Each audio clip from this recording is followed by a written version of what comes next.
By the end of the fourth book of the Republic, Socrates and Glaucon have sketched out a rough solution to the puzzle that Glaucon raises in Book 2, namely the puzzle of showing how justice pays off in this life in terms of happiness, where that happiness is not gained by having a reputation for justice, or from the material goods which anyone can get from having such a reputation.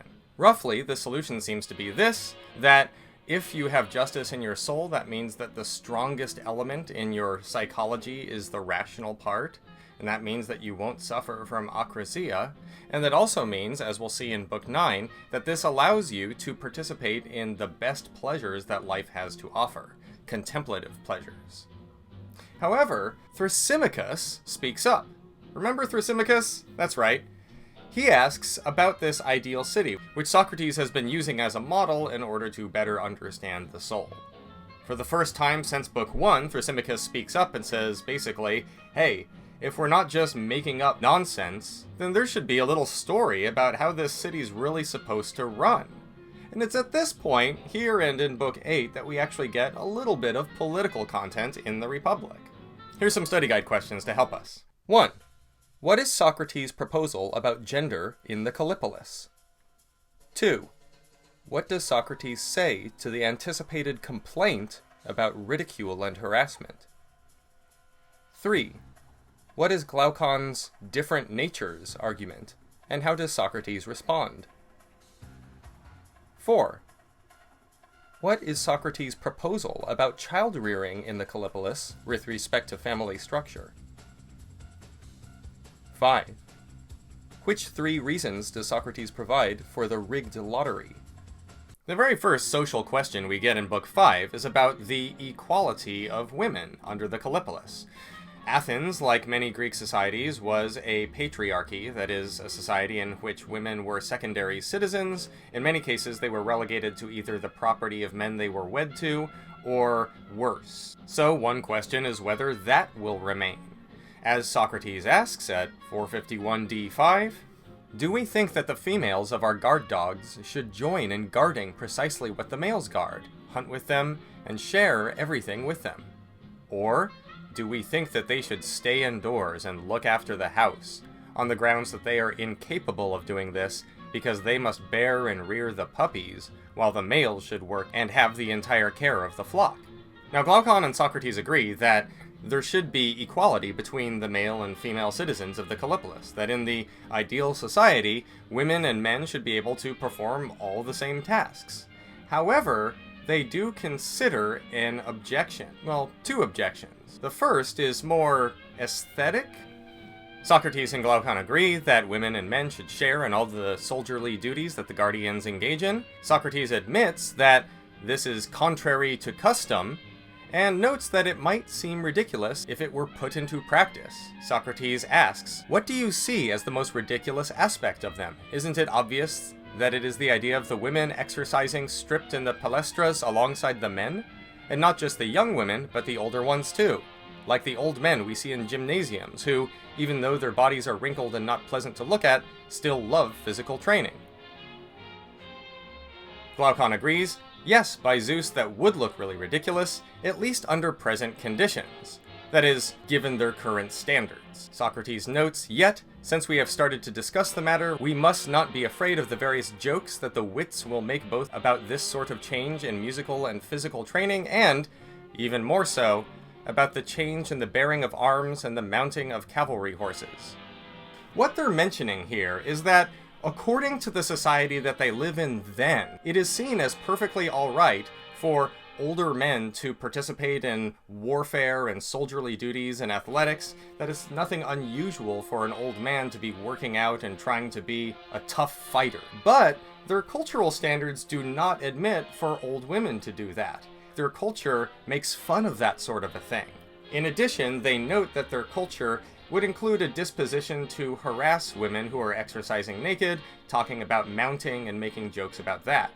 So, Socrates notes that when this is really put into practice and treated seriously, the laughter faded away because of what the arguments had proved to be best. In other words, the arguments proved that actually, yes, women and men can do those things equally well. So it stopped being funny. It's a rather optimistic take on it. He goes on, and this showed that it is a fool who finds anything ridiculous except what is bad, or tries to raise a laugh at the sight of anything except what is stupid or bad, or, putting it the other way around, who takes seriously any standard of what is beautiful other than what is good. Now, this is actually a really important passage in the Republic. As we understand Plato's theory of the forms, it's common to assume that the forms are ideal standards of some kind. The form of the horse is a standard against which you can measure the well-being of horses, and the form of the spoon is a standard against which you can measure the well-constructedness of spoons, and the form of the good would be a standard against which you measure maybe all things or other standards. We'll get to that when we do the sun, the lion, and the cave in the coming books. But to say that you should not have any standard of what's beautiful other than what's good is to suggest that the beautiful and the good are the same standard, or that they should be. It's given people who think about Platonic forms quite a bit to talk about. So we see how Socrates proposes to respond to this danger, that if you have a society where women and men are both soldiers and they both partake in every single civic duty, that some people may behave obnoxiously towards them. Socrates says, well, we're going to keep treating them equal anyhow. Their obnoxiousness should fade over time, and in the end, you shouldn't make fun of anything if it's ultimately good. You should be in favor of it if it's good. Treating men and women as equals is good, so don't make fun of it. This is actually in the text. We can see that Plato was in favor of opposing patriarchy. In a sense, Plato thought that women and men should be doing the same sorts of important jobs in society. So much for the mild objection that people will make fun of civic equality between men and women. What comes next? They talk it over, and at 453e, Socrates summarizes the argument. We have agreed, of course, that different natures must have different pursuits, and that the natures of a woman and a man are different. But we now say that those natures must have the same pursuits. Isn't that the charge against us? In other words, the argument is this. Way back in Book 2, when Socrates and Glaucon were talking about the division of labor and things like that, they agreed that people of different skills should be assigned different tasks. People of different natures should be assigned different tasks. Now, they also agree women and men have different natures. So, doesn't that imply that they should have different tasks? Socrates points out what's wrong with the argument using a counterexample.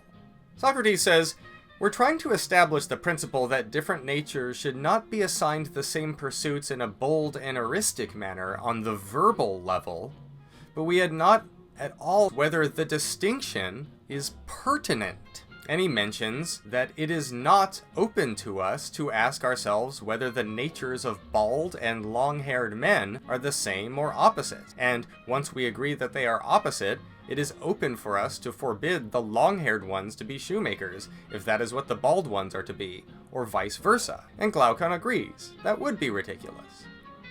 In other words, there are differences in the natures of women and men, but those differences are not pertinent. They do not matter for any of the crafts that they're talking about. It doesn't matter whether you're a woman or a man when it comes to being a guardian. It doesn't matter whether you're a woman or a man when it comes to any job that's distinguished among the tasks in the Kallipolis. Now, of course, Socrates concedes that women and men can play biologically different roles when it comes to the birth of children, but we will also see that Plato really does not care about the role gender is supposed to play in a family, or even about family structures in general. I mean, consider, men who grow bald and men who do not have a different nature. They have some kind of difference in their nature, some kind of difference in how they are broadly construed. Does that mean that that difference is relevant to what jobs they can have? Not really. A bald person could be a hair model using a wig, or a person with hair could play a bald person in a movie by shaving it. I mean, it's kind of, technology helps overcome a lot of those things. So, Plato is advocating for equal roles for women and men in most, if not all, aspects of society. And to the opposition, which say, no, no, no, men and women are naturally different, or, ha, wouldn't that be ridiculous? Plato says, enough of that. That's false. That's wrong. The differences between men and women are not relevant, and if you make fun of women's equal roles, then you're just on the wrong side of the facts. Again, this is in the text. Now, there is a sense in which Plato is not so egalitarian. It's this.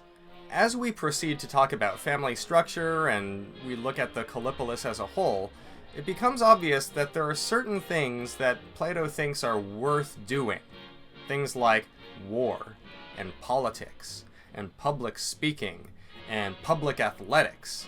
You know, guy stuff. That's the stuff that's worth doing. And as for the activities which concern the domestic sphere, Plato does not care about any of that, and as Socrates describes the Kallipolis, there isn't any of that. It gets eliminated by institutional changes that they propose.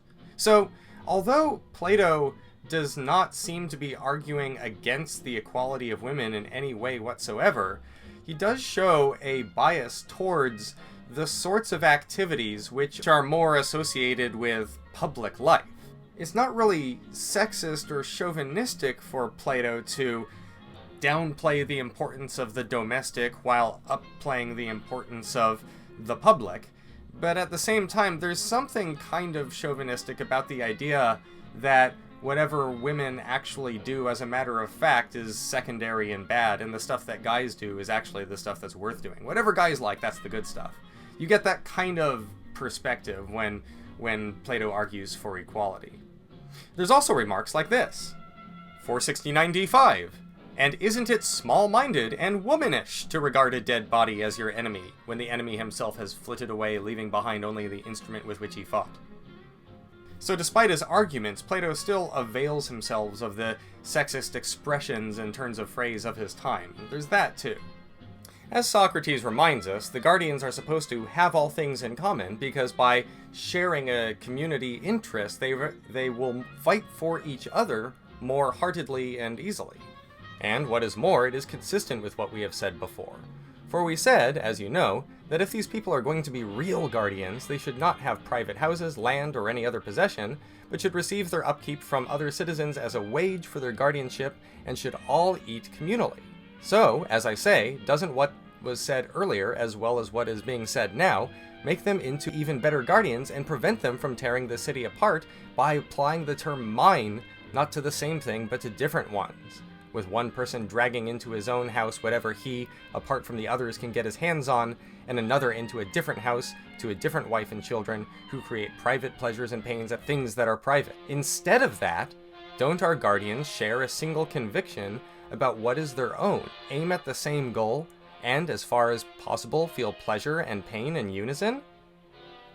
And so, at 464a5, Socrates says, in the context of the political system, the sharing of women and children by the guardians is responsible for sharing the fullest pleasures and pains. This is the greatest good for a city. So it's kind of like this. If you've ever gone to something like a PTA meeting, you know that parents can get very exclusively interested in their kid, where the more my child has access to this, the less other children have access to it, but that's fine. I want my child to get it the most. It's them against everyone else, and we're all competing. And that kind of attitude, Socrates is saying, is bad for a city. It would be a lot better if everyone in the city altogether would look at all of the children and say, these are our children, all of ours, so that if one child was harmed, it wouldn't matter which one was harmed. It would be just as important to address as any other child. So Plato is saying people should not have families. We should not have the nuclear family with the mother and the father and the kids and whatever. Instead, we should have one big old child-rearing public thing, where public resources are used to raise all the kids together, and that way everyone has a common stake in all of the children. That's Plato's proposal here. Now, when it comes to making said children, we have a few surprising results here. At 459e, Socrates says, it follows from our previous agreement that the best men should mate with the best women in as many cases as possible, while the opposite should hold of the worst men and women, and that the offspring of the former should be reared, but not that of the latter, if our flock is going to be an eminent one. Hold up. There's not really a way to read this positively. Socrates seems to be proposing selective breeding, where the healthiest citizens have more children than the unhealthiest citizens. You might try to read the passage this way, that on one hand, there's a need to avoid incest because the children are growing up not knowing who their relatives are, and so there needs to be some kind of public control to make sure that siblings do not have children. Secondly, there's the need to make sure that the children are planned in the right way so that there aren't accidental pregnancies when people are not ready for it, either through circumstance or through personal preparedness. And finally, there's also overall health, which again comes up in books 9 and 10, where there might be certain occasions where having a child right now would be disastrous for the health of everyone involved, but maybe having it in a couple months, once this horrible thing is passed, right, that might be safer. There are considerations which we might bring to bear on a birth control program that are not eugenic or eugenic looking in the way that this remark problematically suggests.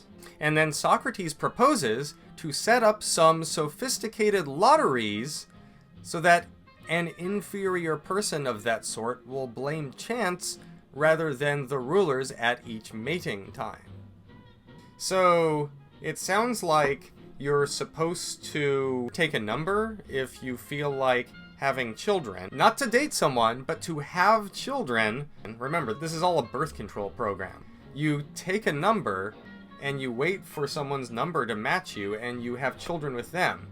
But secretly behind the scenes, someone has been looking out to see who would be a best match for you child-wise. This, in addition to the myth of the metals, is one of the two notable noble lies, or lies in words, that Socrates suggests that the Kallipolis' leaders tell the subjects. So, in the first part of Book 5, we get some rather extreme, or at least extreme for 5th century Athens, views.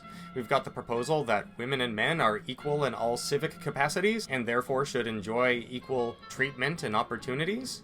We have the proposal that the family as we know it should be abolished because all children should be had in public common. We have the idea that children themselves should be publicly planned and generated according to standards of law, arranged and designed ahead of time.